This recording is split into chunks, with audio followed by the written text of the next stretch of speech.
Hello everyone, मेरा नाम फैसल नदीम है और मैं आप तमाम लोगों को हमारी जो न्यू वीडियो सीरीज़ है जॉब इन्फॉर्मेशन से रिलेटेड उसमें खुशामदीद कहता हूँ। आज जिस पर्टिकुलर जॉब के बारे में हम डिस्कशन करने वाले हैं वो है जनाब ऑपरेशंस एनालिस्ट की जॉब से रिलेटेड। इस वीडियो में जो चीज़ें हम कवर करेंगे उसमें सबसे पहले हम देखेंगे कि ऑपरेशंस एनालिस्ट कौन होता है। देन फिर हम ऑपरेशंस एनालिस्ट के इंपॉर्टेंट रोल्स एंड रिस्पॉन्सिबिलिटीज़ को कवर करेंगे और इस वीडियो के एंड में मैं आपके साथ ऑपरेशंस एनालिस्ट की स्किल्स एंड क्वालिफिकेशन रिक्वायरमेंट भी शेयर करूंगा, ताकि अगर इस पर्टिकुलर जॉब पोजीशन को आप किसी भी पर्टिकुलर ऑर्गेनाइजेशन में अप्लाई करें तो आपको तमाम स्किल्स एंड क्वालिफिकेशन का पता हो। ठीक है ना, तो आइए चलिए इस वीडियो को स्टार्ट करते हैं। अच्छा, सबसे पहले अगर हम बात करें ऑपरेशंस एनालिस्ट की, कि ऑपरेशंस एनालिस्ट कौन होता है, तो बेसिकली ऑपरेशंस एनालिस्ट एक ऐसा प्रोफेशनल रोल है ऑर्गेनाइजेशन में, जो ऑर्गेनाइजेशन के ऑपरेशंस को एनालाइज करता है, उन्हें ऑप्टिमाइज़ करने में मदद करता है और उन्हें एफिशिएंट कैसे बनाया जाए वो तमाम काम जो है वो एक ऑपरेशंस एनालिस्ट करता है। ठीक है ना, ऑपरेशंस एनालिस्ट का जो मेन फोकस होता है वो अपनी पर्टिकुलर ऑर्गेनाइजेशन के जो तरीके हैं काम करने के, जो उसके प्रोसेसेस हैं, जो सिस्टम्स हैं, या आप कह सकते हैं जो स्ट्रेटजीज वो बनाती है उनको किस तरीके से इम्प्रूव किया जाए, कंपनी को किस तरीके से एफिशिएंट और प्रोडक्टिव बनाया जाए। तो ये तमाम काम जो है एक ऑपरेशंस एनालिस्ट देखता है। ठीक है ना, अगर हम ऑपरेशंस एनालिस्ट के रोल्स एंड रिस्पॉन्सिबिलिटीज़ की बात करें तो सबसे इंपॉर्टेंट काम इनका डाटा एनालिसिस का होता है, जिसमें ये डाटा को कलेक्ट करते हैं, फिर उस डाटा को एनालाइज करते हैं, एंड देन फिर उस एनालाइज डाटा से यूजफुल इंसाइट्स निकालते हैं। बेसिकली डाटा एनालिसिस से उन्हें कंपनी के प्रोसेसेस की वीकनेसेस और उसकी स्ट्रेंथ्स का पता चलता है, जिसके बाद वो कंपनी की प्रोसेसेस को मज़ीद इफिशिएंट बना सकते हैं। देन जो दूसरा मेन काम होता है इनका वो होता है प्रोसेस इम्प्रूवमेंट का। Basically operations analyst different processes को इवेलुएट करते हैं और उन्हें इम्प्रूव किस तरीके से करना है उसके लिए रिकमेंडेशन देते हैं। ठीक है ना, अगर मैं आपको एग्जांपल दूं, जैसे कि कंपनी में जो है वो वेस्ट को किस तरीके से कम किया जाए, कॉस्ट को किस तरीके से कंट्रोल किया जाए, ये एफिशिएंसी को किस तरीके से बढ़ाया जाए, तो ये तमाम काम जो है एक ऑपरेशंस एनालिस्ट के होते हैं। ठीक है, देन थर्ड पर हमारे पास है परफॉर्मेंस मॉनिटरिंग।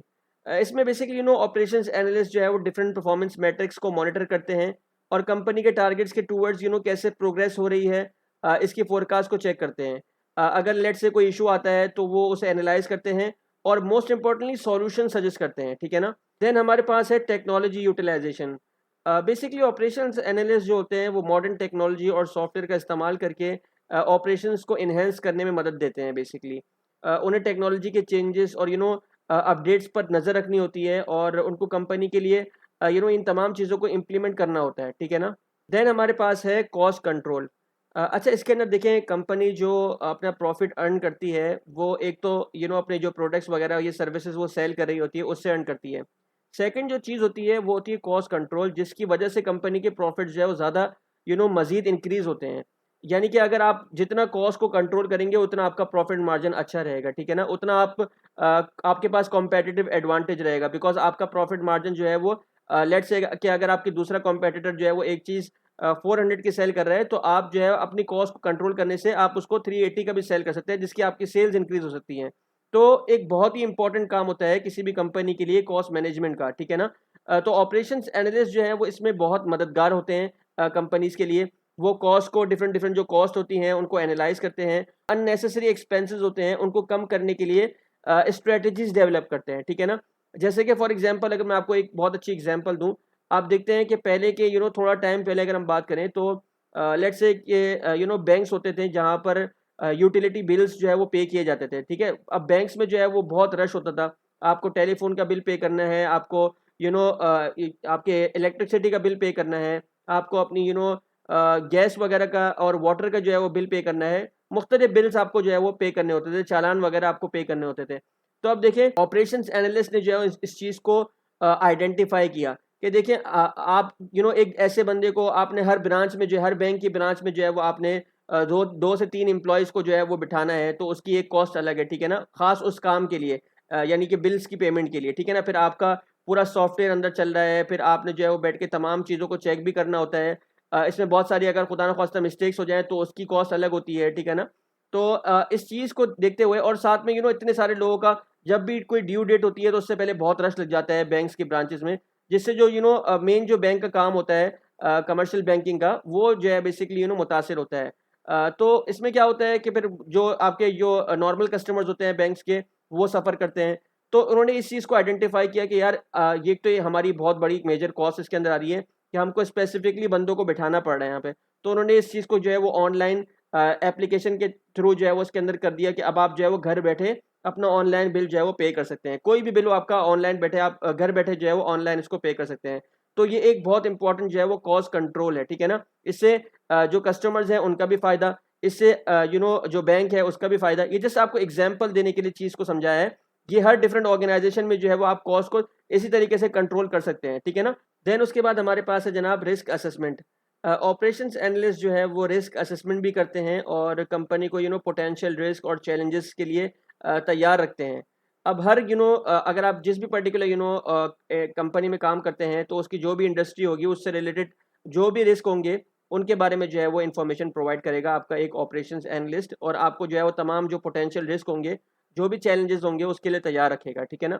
अब ये मैंने आपको बताया कि हर कंपनी के लिए जो है वो जिस भी पर्टिकुलर आप बिजनेस में जिस भी पर्टिकुलर ऑर्गेनाइजेशन, जो आपका नेचर ऑफ ऑर्गेनाइजेशन है, नेचर ऑफ इंडस्ट्री है जिसमें आप काम कर रहे हैं, तो ये मुख्तलिफ होगा। लेकिन मेन चीज़ क्या है कि आपको जो है वो as an operations analyst risk को असेस करना, रिस्क को मैनेज करना भी आना चाहिए, ठीक है ना? मैंने जो है वो पूरा रिस्क मैनेजमेंट से रिलेटेड ऑलरेडी एक कोर्स पढ़ाया हुआ है, हमारे चैनल नॉलेज शॉपर पे अपलोडेड है। मैं इसी पर्टिकुलर वीडियो के डिस्क्रिप्शन में जो है वो लिंक को मेंशन कर दूंगा। अगर आपको डिटेल में देखना है, रिस्क मैनेजमेंट के बारे में जानना है, तो आप वहां जाके देख सकते हैं, ठीक है?